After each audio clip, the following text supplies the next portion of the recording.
start with a technicality, because statistically speaking, the deadliest place in the universe is planet Earth. In human history, only 3 people have ever died while in space. The 3 cosmonauts on the Soyuz 11 mission in 1971. All other deaths, including all other spaceflight fatalities, have happened either on Earth or within Earth's atmosphere.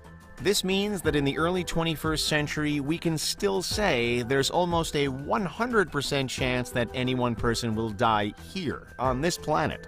There's no doubting, then, that there are various extremely dangerous environments already all around us, as well as the constant threat of natural disasters or even cosmological events like an asteroid strike to keep us on our toes. But space still amounts to an environment far more lethal than any place on Earth can be. Just a few miles above our heads is the unforgiving vacuum of space. An apparent nothingness, but also arguably the biggest tool that space has to kill us with. As soon as we humans are exposed to the vacuum, all air gets sucked out of our lungs and suffocation quickly takes hold.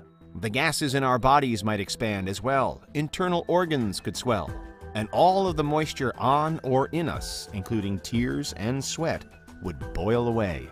But really, we're still dealing in technicalities. Yes, you are overwhelmingly most likely to die on Earth.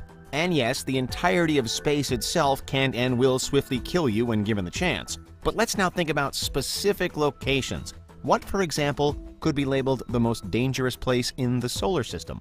Mars is never far from the headlines here on Earth, but if we were to step out onto Martian soil and breathe Martian air today, we would die. Just like everywhere else in the star system that doesn't, to the best of our knowledge, host life, Mars, with its plummeting cold and thin atmosphere, is definitely dangerous. But it's no match for Venus, which constantly ranks as the most hostile planet out there. At one time, Venus was thought to have potential as a second home for humanity, with the USSR in particular sending multiple probes to study it in the 1960s, 70s, and 80s. But all those probes really revealed was that we should probably look elsewhere. For good reason, Venus has been widely dubbed Earth's evil twin. It has an average surface temperature of 470 degrees Celsius. That's 50 degrees hotter than Mercury, and Mercury is 31 million miles closer to the Sun. Venus also has an atmospheric pressure 90 times greater than on Earth, meaning probes sent there that aren't immediately burnt up by the planet are crushed as soon as they get low enough to feel the full Venusian force. Long story short, if you were teleported onto Venus and ruthlessly exposed to the conditions there, you'd die before your first minute was up. But Venus is just one planet in one star system, and as inhospitable as it is, there are worse places to be. Only a small fraction of the billions of planets that exist inside just the Milky Way are thought to be Earth-like. So there are countless more worlds and locations that would kill you quicker than even Venus could. The coldest exoplanet we've yet found is called Ogle-2005-BLG-390lb. But for simplicity's sake, it's often nicknamed Hoth after the icy wasteland in The Empire Strikes Back. It has a surface temperature of minus 220 degrees Celsius. Far colder than the coldest natural conditions ever recorded on the surface of Earth, minus 89 degrees in Antarctica in 1983. Considering that the all-encompassing vacuum of space is minus 270 degrees though, even Hoth isn't that cold in the grand scheme of things. Hot planets are far more intense, and one of the hottest found so far is Kelt-9b, where we have an incredible blistering surface temperature of more than 4,300 degrees. It's variably described as an ultra-hot Jupiter, but even that doesn't truly do this place justice. The heat in this part of the universe is almost unfathomable. If you ever wanted to pay it a visit, it's only 670 light-years away from Earth, a paltry distance in a universe that's 93 billion light-years across. But be warned, Kelt-9b's host star is an even more eye-watering prospect, with surface temperatures close to 10,000 degrees Celsius, almost double that of our Sun. But under different circumstances, Kelt-9b might have been more dangerous still. Say, for example, its scorching star went supernova. Thankfully, this isn't a fate that could befall our Sun because it's not massive enough. But there are trillions of stars in the universe, and many of them will one day explode. Supernovae are cosmic events so bright and hot that they're actually more luminous than whole galaxies can be at their peak. From a safe distance, they might even be described as beautiful or magical.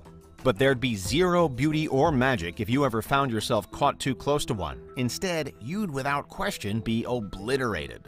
It's difficult to rank how dangerous any one supernova could be, but from a human perspective, they're all end-of-life deadly. Huge surges of energy spreading out and out. And in some ways, they might even be thought of as more dangerous than a black hole, that other often cited non-supernova fate that could be dealt to a big enough star at the end of its life.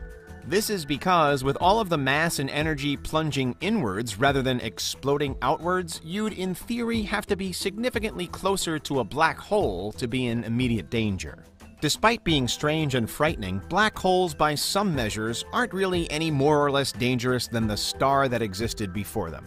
Just as you'd die if you fell into the star, the same thing happens if you fall into the black hole. The dying process, spaghettification, is fairly different though. All of your individual atoms get stretched out into one long, endless string. There's no doubt that black holes are dangerous then, and it figures that the biggest supermassive black holes could lay claim to being the most dangerous places in the universe. But up to a point, up to the event horizon, they're not necessarily the most unpredictable. And it could be said that supernova explosions are more unpredictable, even without the black hole-style total disintegration of time, space, and physics beyond the event horizon. But let's not forget that there is a third, and in the context of this video, final fate that could await a sufficiently massive star at the end of its life. It could become a neutron star instead.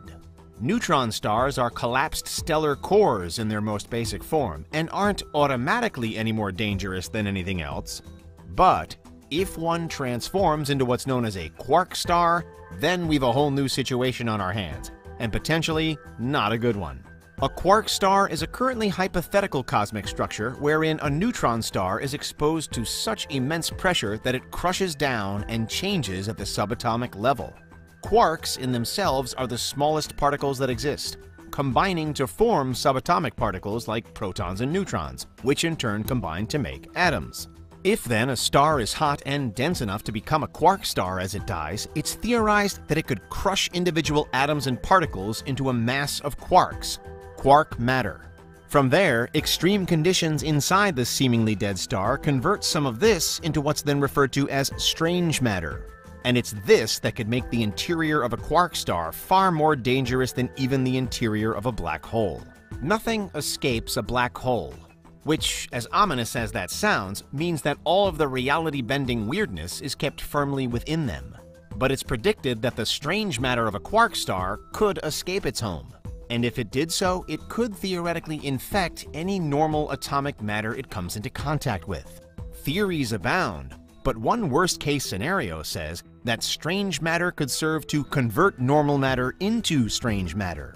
And so, like a contagion spreading through the universe, the produce of a quark star could begin to transform all around it at subatomic root. And then it would move further afield, and then further still, from one star or planet or asteroid to another, until it feasibly blankets everything. Everything in the universe, including every other dangerous place we've mentioned, including Earth.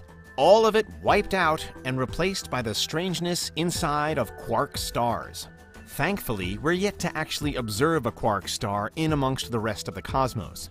But if we ever do, it could become the single greatest threat in the sky above. If the worst-case scenario is to come true, it would be a threat to all things and all of reality. A lurking, whole universe destroyer in our midst. And if